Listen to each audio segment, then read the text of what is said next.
Okay, I would now like to invite Professor Ananda Basu Roy. Professor Ananda Basu Roy is a professor in the Department of English, Vidyasagar University, West Bengal, and her paper is Remapping Cultural Identity in Chicano and Asian American Literature. I'd like to thank the American Embassy and Lucknow University for organizing this workshop on American Studies program. In fact, we were continuing this American Studies program since 1997 in Kolkata at the American Center there. It was named the American Literature Study Circle, and my Fulbright experience in the University of California, Berkeley also added to it. And as I came back from the Fulbright program, I introduced this particular course in my university, where I am the coordinator of the American Literature course.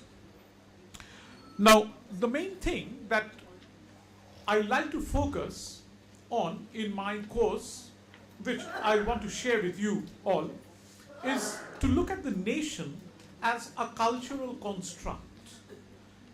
We had been listening to our colleagues from the Political Science and International Relations Department since the morning.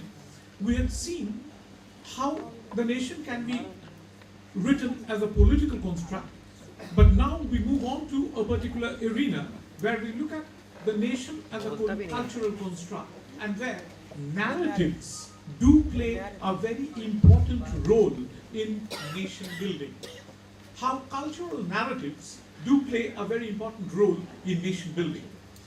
And talking about cultural narratives, I would like to move away from traditional genres like tragedy, comedy, epic, lyric, which we have been teaching in a typical English literature program, to other genres like autohistoria, corrido, top story, testimonio, which focuses on the mystery of lived experience, which challenges the US mainline buildup of immigration, assimilation, and nationhood. While talking about the shifting paradigms within American studies, I would like to focus on the cultural narratives of Gloria Anzaldúa, Borderlands La Frontera. This is a text which you should have as part of the American Studies program. You can obviously choose your own excerpt from that text. Borderlands La Frontera by Gloria Anzaldúa. It was first published in 1987 by Aunt Lute Press. It's available in flipkart.com. So Gloria Anzaldúa, Borderlands La Frontera is one of the texts that will give you the quality of lived experience by a Chicano lesbian writer, where she is talking about border crossings, constant border crossings, and building up of your own identity.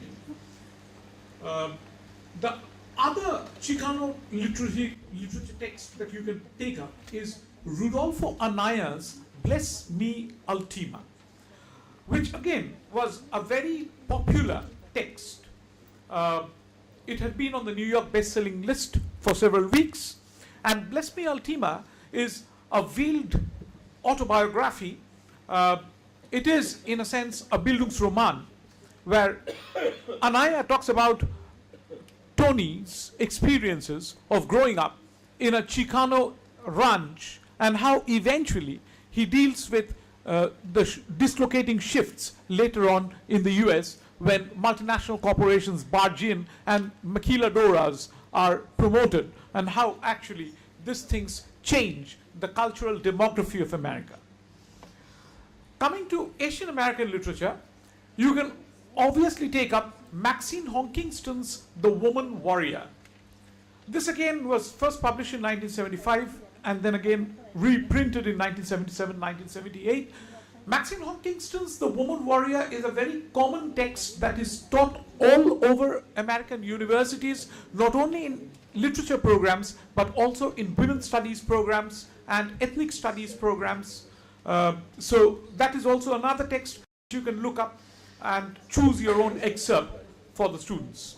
where Maxine Hawkinston talks about gook words, chink words, and how words which do not ultimately fit into the skin of the Asian Americans and the role that Asian Americans play in the making of the nation of the US.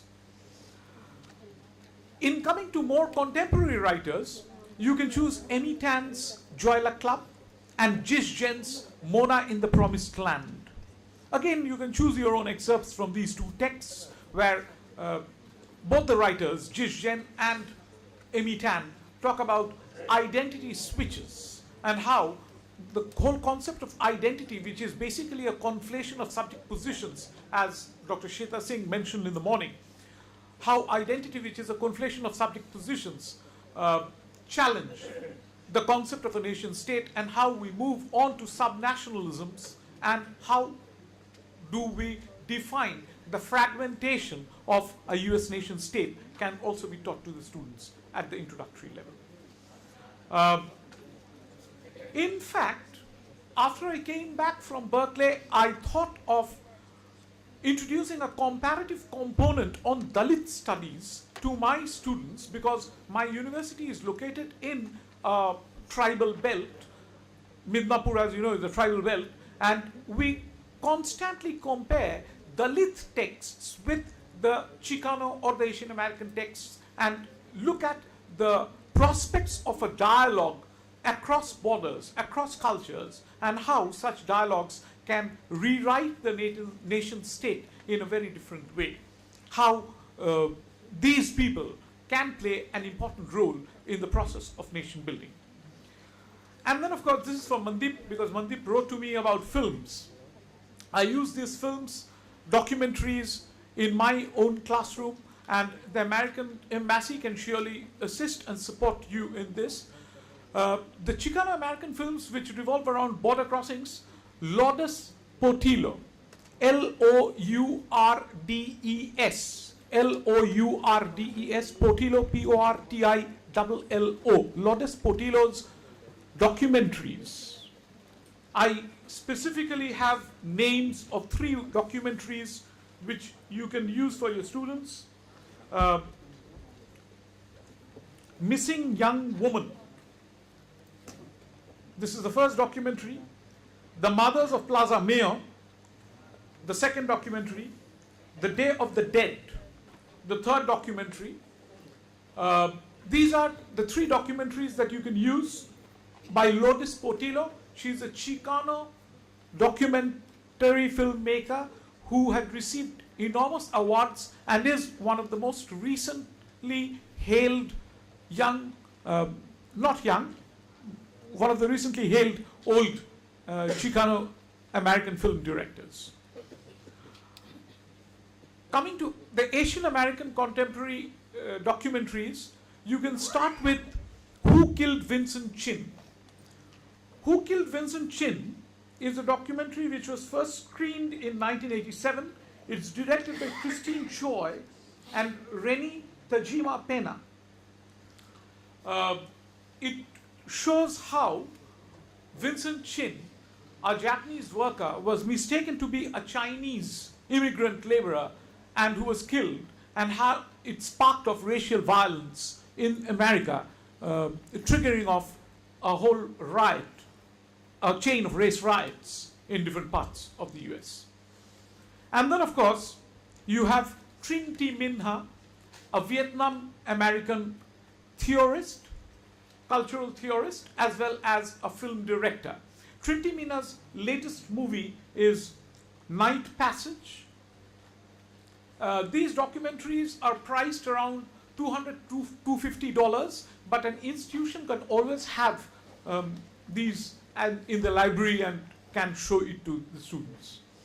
Trinh T. Minh is a Vietnamese American who had also shared her own experience of immigration in America and how this becomes a major tool in talking about American policies of decentralization is very important. How Americans' policy of multiculturalism falls flat. How multiculturalism is basically a pedagogic construct basing itself on choosing certain literary texts and leaving out others, choosing particular, for example, I choose Chinese culinary culture, but I leave out Chinese literature or Chinese music.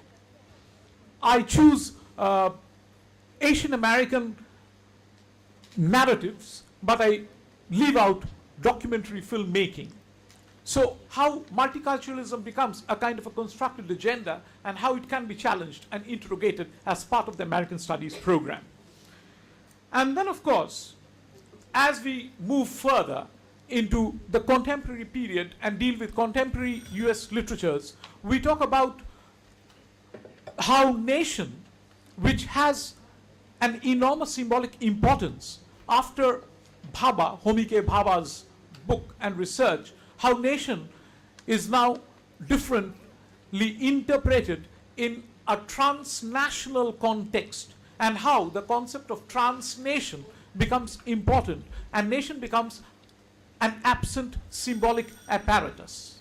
How in a transnation the identities play a very important role and the narratives do play a very important role in the shaping of those identities can be studied afresh. In fact, the focus should be on the shifting paradigms within American studies and how a contemporary course on American studies focuses on the absence of the nation-state apparatus and how transnationality and identities and border crossings create these diasporas within and without America, and how we can look at these different aspects when we try to teach the shifting paradigms within American historiography to our Indian students and teach them about the dialectics of America. Thank you.